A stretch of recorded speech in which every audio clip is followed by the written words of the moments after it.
यह संसार मरण धर्मा है। संत चरणदास जी महाराज की वाणी में आया है, जो आया सो रहने न पाया, अरब खरब थी जिनकी माया, राजा रंग को काल ने खाया, ध्यान लगा कर देख मन परदेसी रे, यह नहीं अपना देश।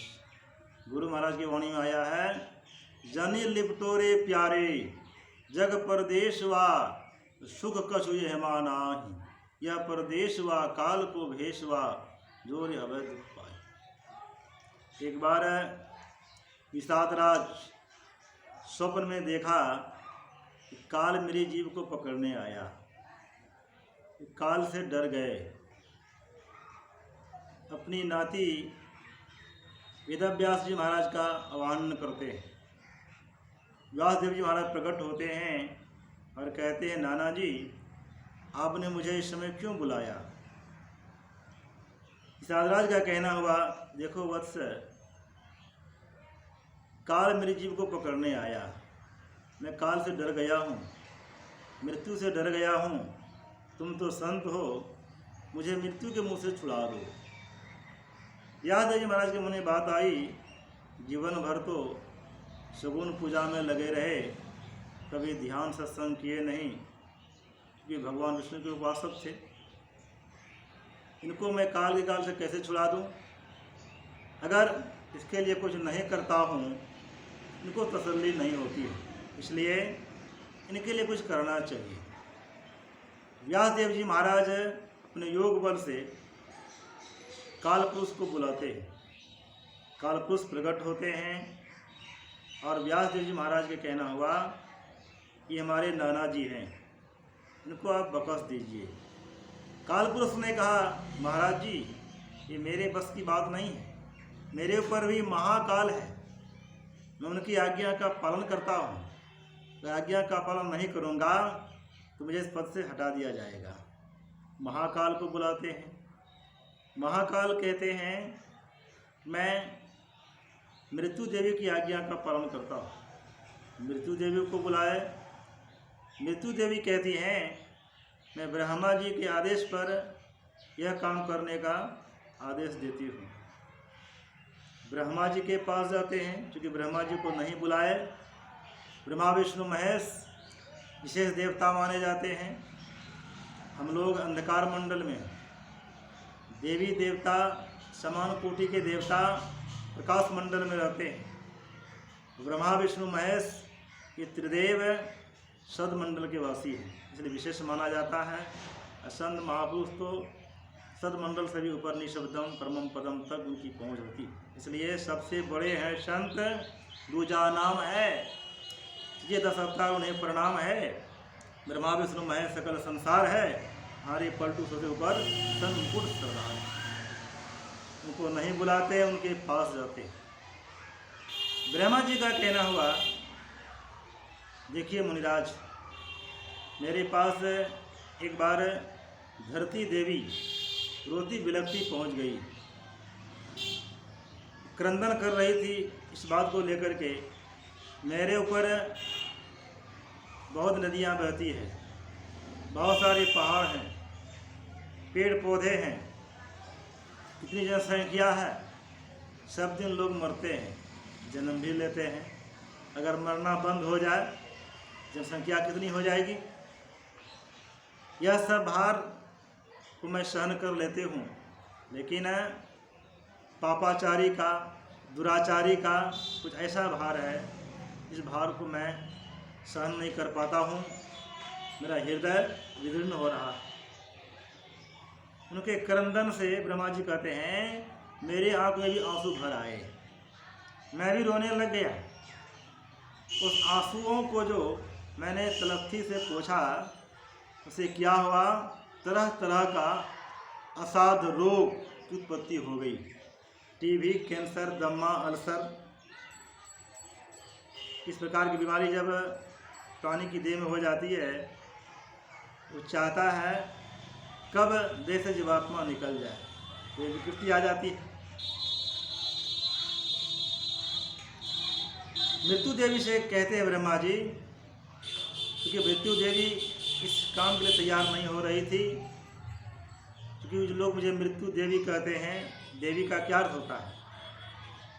जब तक विवाह शादी नहीं होता है तब तक कुमारी, शादी ब्याह हो जाने के बाद देवी की उपाधि मिल जाती है।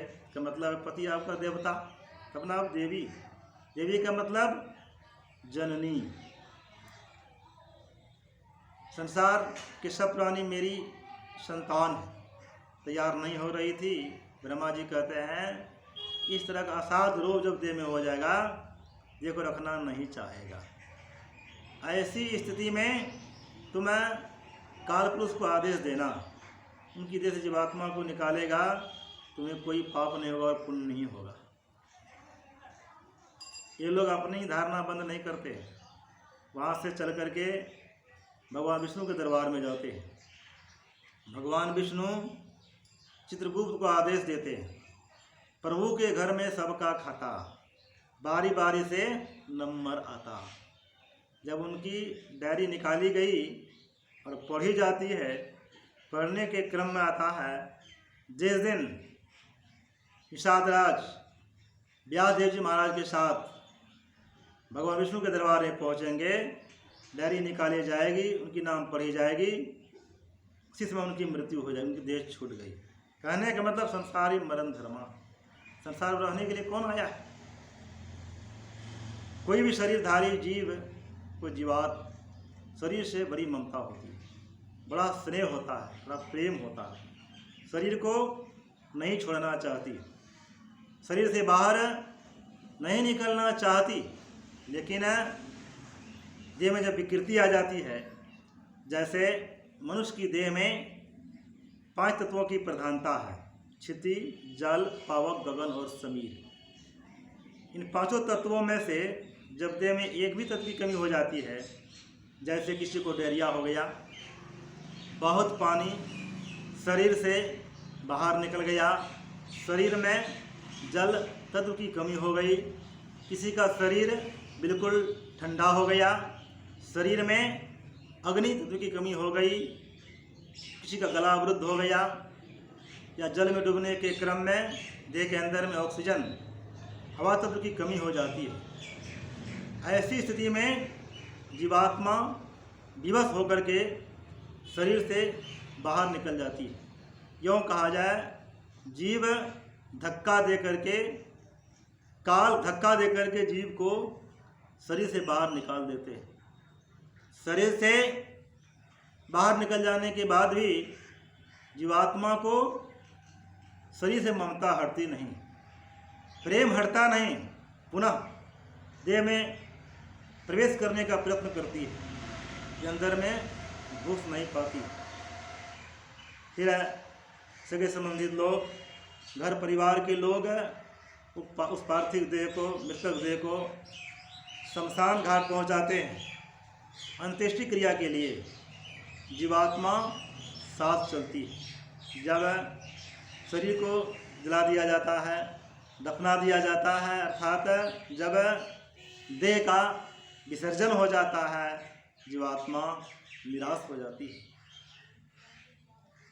जीवात्मा को तत्क्षण नवीन देह नहीं मिलती। शास्त्रों में ऐसी चर्चा है, कम से कम 27 दिनों तक जीव एकांत जगह में निवास करती है। इसके तहत जीव स्वर्ग और नरक का सपना देखती है।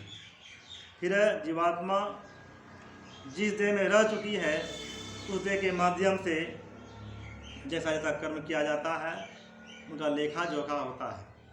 इस प्रकार हम लोग पुराने वस्त्रों को त्याग करके देह में नवीन वस्त्रों को धारण करते हैं।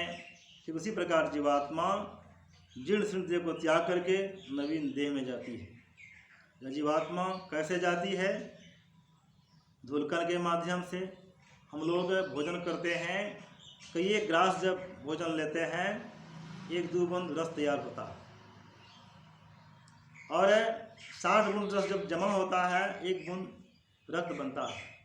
60 बूंद जब रक्त जमा होता है, 1 बूंद वीर्य बनता है, और उसके द्वारा जीवनी शक्ति अर्थात जीव गर्भ धारण करती है। और फिर हवा के माध्यम से भी जीव गर्भ धारण करती है। किस जीवात्मा को किस जगह स्थापित किया जाता है, यह गॉड गिफ्ट है। इस प्रकार जीवात्मा नवीन देह में जाती है।